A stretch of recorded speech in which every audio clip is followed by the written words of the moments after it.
सुहाग रात की स्टोरी चालू करने से पहले अगर आप भारत से हो तो इस चैनल को सब्सक्राइब करके नोटिफिकेशन ऑन कर लेना।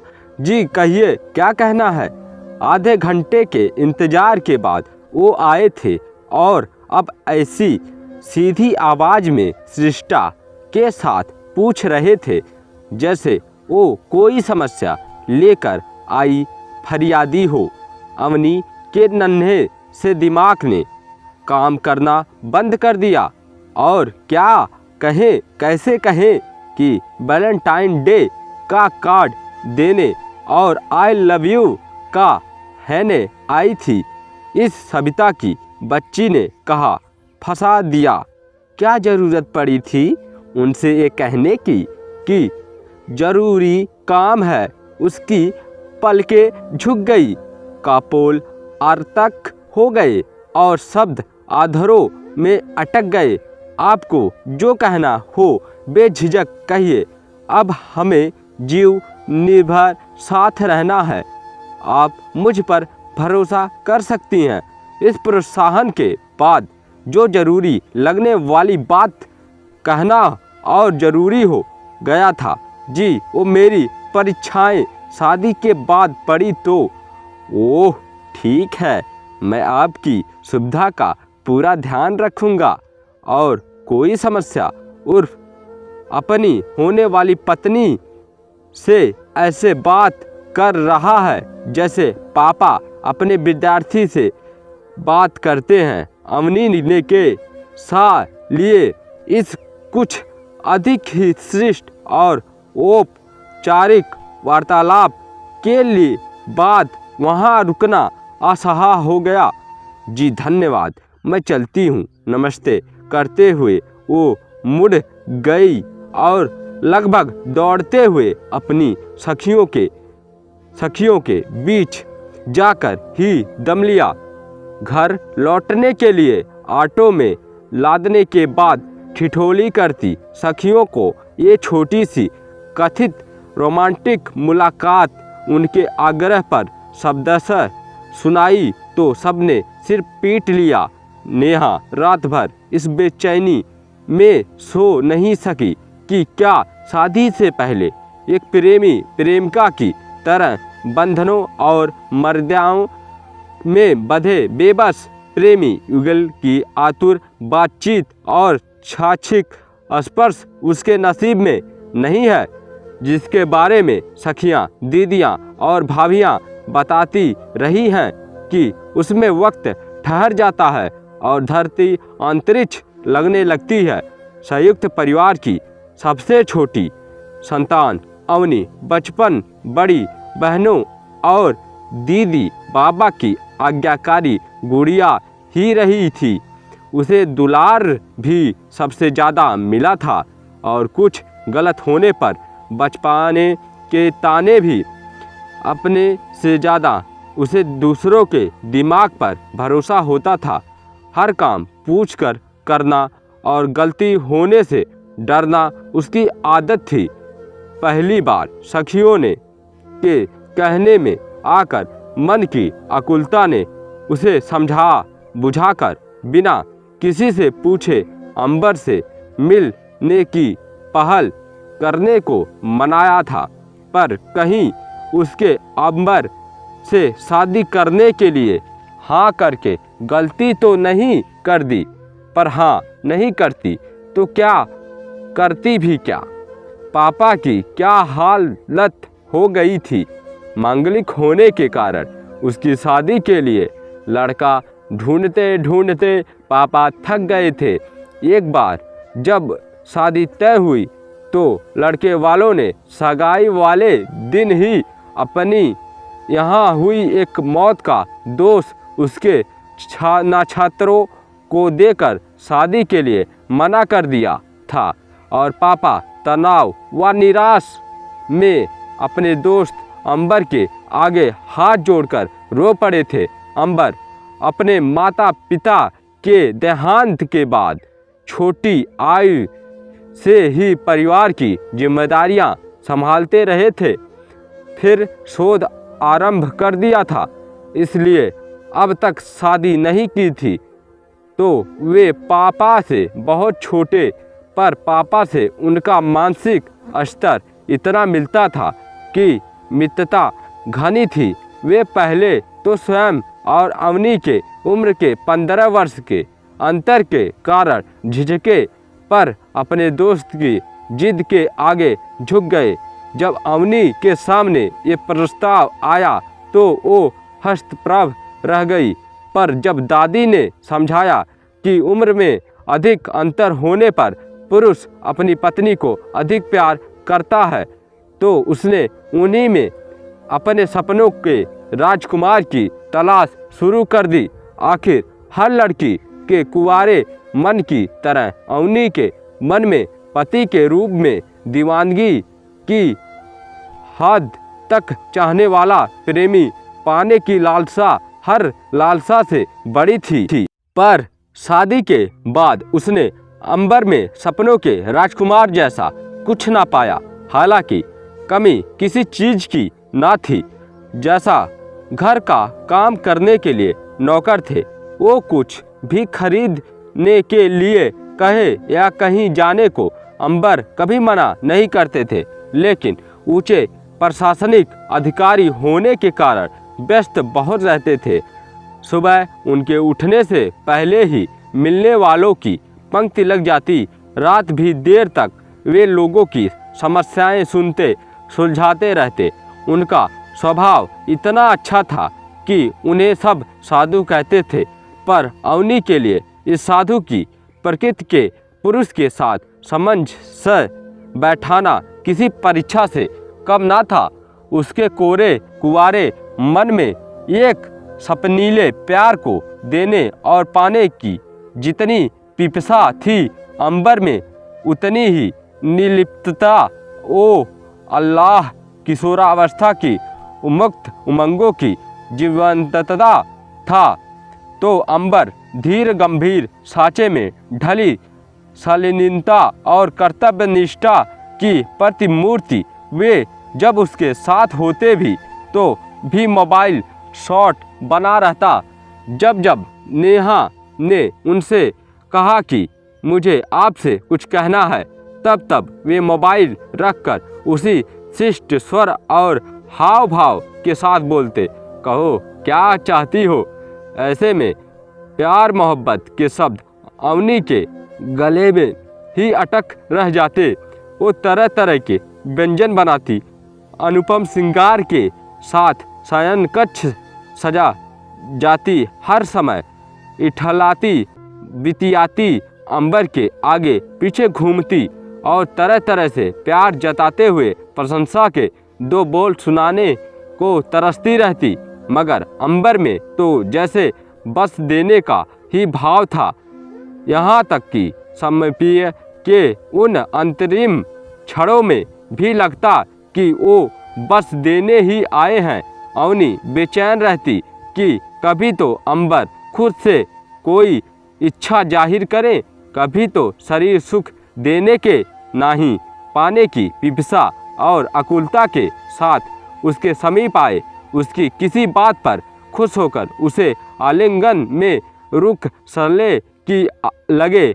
उनका चाव है, आनंद है, सौभाग्य है। मायके गई और सखियों के साथ समस्या बांटी। उन्होंने कुछ समाधान कानों में फुसफुसाए। उस रात उनके शयन कक्ष में आने की आहट पाते ही वो करवट बदलने दम सधा कर लेट गई, तो वे चुपचाप सो गए। अगली रात उनके प्रणय स्पर्श पर इठलाकर बोली कि आज मुझे नींद आ रही है, तो वे सारी बोलक रसो गए। कुछ दिन यही कार्यक्रम चला। वो तो अंबर ने इतने हल्के से दूरी बनाकर सोना शुरू कर दिया कि अवनी का तो दिलो दिमाग असमंजस का घर बन गया। ऐसा पति तो किसी सखी ने नहीं बताया था। कोई मानता था तो कोई अधिकार जताता था। इसी बहाने आई लव यू कहने सुनने का अवसर मिल जाता था। लेकिन उसके छोटे से दिमाग के सामान्य ज्ञान के अनुसार ऐसा पुरुष तो हो ही नहीं सकता था, जो शादी के मात्र कुछ महीनों बाद बगल में अस्त व्यस्त वस्त्रों में लेटी इतनी खूबसूरती पत्नी से यूं दूरी बनाकर सो सकता हो, वो भी इतने दिनों तक? कहीं अंबर उससे नाराज तो नहीं? ये जानने के लिए एक दिन स्वयं ही नारी सुलभ लज्जा त्यागी तो पाया कि वे नाराज नहीं थे, बस उसे उसकी इच्छा के विरुद्ध तंग नहीं करना चाहते थे। उसके बाद से यही नियम सा बन गया। वे तभी उसके करीब आते जब वो पहल करती। उनसे प्यार का इजहार करवाने का ये दाव भी उल्टा पड़ चुका था। तभी एएम का परीक्षा फल आ गया और अंबर ने बिल्कुल पापा के अंदाज में पूछा, अब आगे क्या करना है? हे भगवान, स्नातकोत्तर के बाद अब क्या पढ़ना चाहते हैं? क्या ये पढ़ाई अब भी पीछा नहीं छोड़ेगी? मन ही मन सोचकर उड़ गई अवनी। जब 2 दिन में तीसरी बार अंबर ने वही प्रश्न दोहराया तो फिर कुछ बोलना जरूरी हो गया। जी, मैं कोई तकनीकी शिक्षा लेना चाहूँगी। मुझे घर सजाने का बहुत शौक़ है। Very good. बिल्कुल पापा के ही अंदाज में उत्तर मिल गया और इंटीरियर डिजाइन के कोर्स में प्रवेश दिला दिया गया। बड़े ही सपाट ढंग से ये बात बता दिया गया कि जब तक वो आत्मनिर्भर नहीं हो जाती, बच्चों का दायित्व नहीं उठाया जाएगा। कॉलेज छोड़ने लेने जाने के लिए कार और ड्राइवर नियुक्त हो गए। चुलबुली अवनी के अंतरस के पिंजड़े में बंद खामोशियों के कॉलेज में जाकर नए पंख मिल गए। कई साथियों का एक समूह बना जिसमें लड़के और लड़कियां बराबर थे। कैंटीन में मस्ती, कभी कॉफ़ी टेरिया तो कभी शॉपिंग मॉल उनकी दिनचर्या का हिस्सा थे। जब वो अवनी से साथ चलने को कहते तो उसका मन तो बहुत होता, पर अंबर से पूछे बिना उसकी कहीं जाने की हिम्मत नहीं थी। इसलिए हर बार उनसे फ़ोन करके पूछती। वो कार्यालय में काम करते करते हर बार फ़ोन पर हाँ कर देते। बोली और बोतनी अवनी के दिल में वैसे ही भी कोई बात टिकती ना थी। एक बार हंसी हंसी में अपनी नई सहेलियों से अंबर की निर्लिप्तता का जिक्र किया तो उन्होंने बिल्कुल नया और नवाब नुस्खा सुझाया। उन्हें पुरुष मित्र की बातों से जलने का बात बस फिर क्या था, काम शुरू हो गया। सबसे हंसमुख साथी निदान का जिक्र होकर रोज अंबर से किया जाने लगा। कॉलेज में जब उसका समूह हंसकर सेल्फी ले रहा होता तो वो जानबूझकर निदान से झटकर खड़ी होती। घर पर भी जब सब कोई बुलाया तो निदान को बेस्ट फ्रेंड कहकर अंबर से मिलवाया। एक दिन निदान ने अपने घर पर गेट टुगेदर रखा। किसी के घर गेट टुगेदर के लिए कहने का अवनी के लिए पहला मौका था। वो अकेले रहता था। अवनी ने अंबर से फ़ोन करके पूछा तो वो उसकी बात सुने बिना झल्ला गए कि बात बात पर पूछने की क्या ज़रूरत है। उनकी कोई ज़रूरी मीटिंग भी थी। निदान ने अवनी को उसके मनपसंद गीतों का संकलन एक पेन ड्राइव में देने को कहा था। वापसी में सब लोग निकलने लगे तो उसने अवनी को पेन ड्राइव ढूंढने के लिए रोक लिया और एकांत मिलते ही अवनी के बाहों में कस लिया। हतप्रभ अवनी ने किसी तरह खुद को छुड़ाया और उसके घर से बाहर निकलकर सड़क पर खड़ी होकर रोते रोते फिर अंबर को फ़ोन किया। घर का रास्ता, वो कहाँ खड़ी है, उसे कुछ मालूम ना था। अंबर उसका मोबाइल लोकेट करके उसे लेने पहुँचे तो उसे सिसक कर रो पड़ी। अगर आज कुछ हो जाता तो मैं आत्महत्या कर लेती। अवनी के मुंह में शब्द कम निकल रहे थे, रुलाई की हिचकियाँ ज़्यादा। उफ, अब बस भी करो, हद होती है बेवकूफ़ी की। खैर छोड़ो, मुझे ज़रूरी मीटिंग के लिए दूसरे शहर के लिए अभी निकलना है। 2 दिन बाद लौटूंगा। अंबर ने पहली बार उससे झिझक कर बात की थी। वो भीतर तक सहम गई। उसे लगा प्यार पाना तो दूर, अब तो उनका अच्छा व्यवहार भी उनसे छिन गया। उसकी तो जिंदगी ही बेकार हो गई। वो आंगन में जमीन पर बैठ गई और वहीं बैठी रही। उसका गालिन से आरक्त चेहरा पूरी तरह झुका हुआ था। पलकों में जैसे बांध तोड़ने को आतुर सैलाब रखा था। शाम होने लगी थी, तभी उसकी अंबर के कोमल स्वर कान में पड़े, अंदर नहीं चलना है। अवनी के आश्चर्य का ठिकाना ना रहा। आप तो तुम्हारे आत्महत्या वाले शब्द कानों में गूंज रहे थे। तुम्हें झिझकने की गालिन भी थी मन में। दीनू काका ने फोन करके तुम्हारी हालत बताई तो मुझे से रहा नहीं गया। कार वापस मुड़ा ली। सोचा मीटिंग तो सारी जिंदगी करता रहा हूँ और करता रहूँगा, पर तुम्हें कुछ हो गया तो तुम्हें अरे बिना कैसे जीऊँगा, कहकर उन्होंने अपनी बाहें फैला ली। अवनी ने चौंक कर अपनी आंखें अंबर की आंखों पर टिका दी। ये कहकर कह दिया था उन्होंने, कहीं उसके कान तो नहीं बजने लगे। लगभग साल भर से उसकी 1000 कोशिशों के बावजूद अंबर ने जो नहीं कहा था वो आज उसकी पलकों का सैलाब बांध तोड़कर बह चला। वो दौड़कर उनके सीने से लगकर सुबक पड़ी। मुझे माफ़ कर दीजिए, मैंने आपसे निदान के बारे में जो कुछ पहले भी कहा था वो आपको जलाकर आपका प्यार पाने के लिए। वो मेरा बेस्ट फ्रेंड नहीं, मुझे आपका प्यार चाहिए था बस। मैं बुद्धि हूँ मगर चरित्रहीन नहीं। अब उसकी बातें सुनकर अंबर को हंसी आ गई। वे उसका चेहरा अपने हाथों में लेकर आंसू पोंछते हुए बोले, चुप हो जाओ अवनी, तुमने वहाँ जाने से पहले मुझसे फ़ोन करके पूछा जो तो चाहा था। तुमने सोच भी कैसे लिया कि मैं तुम्हें चरित्रहीन समझूंगा। इंसान की इतनी तो पहचान है मुझे, और तुम ऐसा क्यों समझती हो कि मैं तुम्हें प्यार नहीं करता। तभी दीनू काका ने दरवाज़ा खटखटाया और उनकी इजाज़त लेकर कॉफ़ी रख गए। अंबर ने उसके हाथ में कॉफ़ी का मग देकर एक मग खुद उठा लिया। बोलो अवनी, तुम्हारी कौन सी चाह मैंने पूरी तरह की तो तुम्हें ऐसा लगा। दोबारा वही सीधी आवाज़, अवनी चुप, क्या समझिए, कैसे समझिए। अंबर फिर अपने प्रशासनिक अधिकारी वाले खोल में आ गए। फिर से वही माहौल बन गया था जो उस फरियाद लेकर आया कोई छोटा अधिकारी होने का बोध कराता था और उसके शब्द जबान का साथ छोड़ देते थे। लेकिन तभी उसे लगा कि अगर आज वो झिझक गई, लजा गई तो ये अवसर जीवन में दोबारा नहीं मिलेगा। उसने सीधे सीधे बोलना शुरू किया, आपने मेरी हर चाहत पूरी की, मगर मुश्किल तो यही है कि मुझसे कभी कुछ चाहा ही नहीं। जब कोई हम पर अधिकार समझाता है, जब कोई हमारे संप्री में खुश और दूर जाने से दुखी होता है, हमारे छीनने के एहसास से डरता है, तभी हम समझते हैं कि वो हमें प्यार करता है।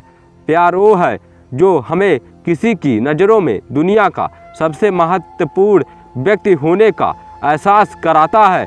मैं आपके करीब आना चाहूँ तो आप कह सकती हो, मगर आपके मन में मेरे करीब आने की ललक हो, ये कहने की बात थोड़ी है। इसलिए मैं कितनी तरह से श्रृंगार करके, लेकिन कभी लगा नहीं कि मेरे रूप ने, प्यार ने, गुणों ने आपको मुग्ध किया है, सुकून दिया है। क्या मैं आपको सुंदर नहीं लगती, आपके योग्य नहीं लगती?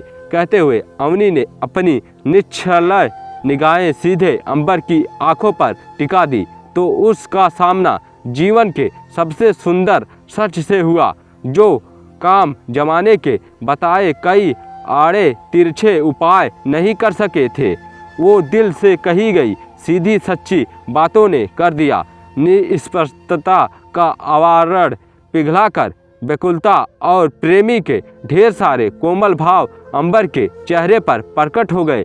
नहीं नहीं अवनी, ऐसा नहीं है, बल्कि अंबर ने एक आकुल उमंग के साथ उसका चेहरा अपने सीने पर रखकर अपनी बाहों का घेरा उसकी गर्द कस दिया। फिर अपनी बात आगे बढ़ाई।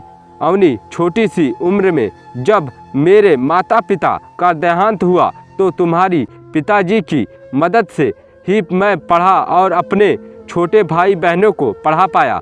मैं उनका बहुत सम्मान करता हूँ। तुमसे विवाह किया तो दिल में केवल उन्हें तनाव मुक्त करने की बात थी, मगर जब तुम अपने अप्रियतम रूप में भोगाया बनकर मेरे सामने आई तो मन गिलीन से भर गया। उम्र के 15 वर्ष का अंतर मेरे मन को मथने लगा कि मैं तुम्हारी शिक्षा और विवाह का दायित्व लेकर भी तो तुम्हारे पिता को तनाव मुक्त कर सकता था।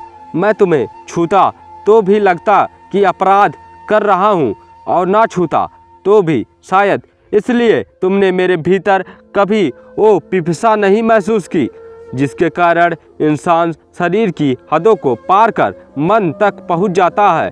शायद इसीलिए मैं तुमसे भागता रहा, कभी तुम्हें समझाने की कोशिश नहीं की। खुद की आत्मग्लानि काम करने के लिए तुम्हें हर खुशी देता रहा। तुम खुद को केवल भोगाया ना समझो, इसलिए तुम्हें पढ़ने के पीछे पड़ा रहा, पर तुम क्या चाहती थी ये समझकर भी ना समझ बना रहा। तुम तो ना समझ थी, लेकिन मैंने भी तुम्हें कभी सत्कर्ता के नियम नहीं समझाए। मेरी परखी नज़रें समझ गई थी कि निदान कैसा व्यक्ति है, पर मैंने तुम्हें आग्रह नहीं किया। जानता था कि तुम मुझे जलाने के लिए उसकी तारीफ करती हो और मेरे रोकने टोकने पर इसे मेरी इच्छा समझकर खुशी हो जाओगी। मैं समझ ही नहीं पा रहा था कि तुम्हें कैसे समझाऊं। तुम भी मुझे माफ़ कर देना अवनी, मैं तुम्हारा प्यार खोना नहीं चाहता। मन की गांठ खुली चुकी थी, वो एक दूसरे के पावन स्पर्श की गुदगुदाहट से विधोर हो रहे थे। ये उनके मन की सुहागरात थी। पूनम का चाँद कुछ देर सीने झीने पर्दे से इस आत्ममुग्ध युगल को निहार कर बादलों में छिप गया।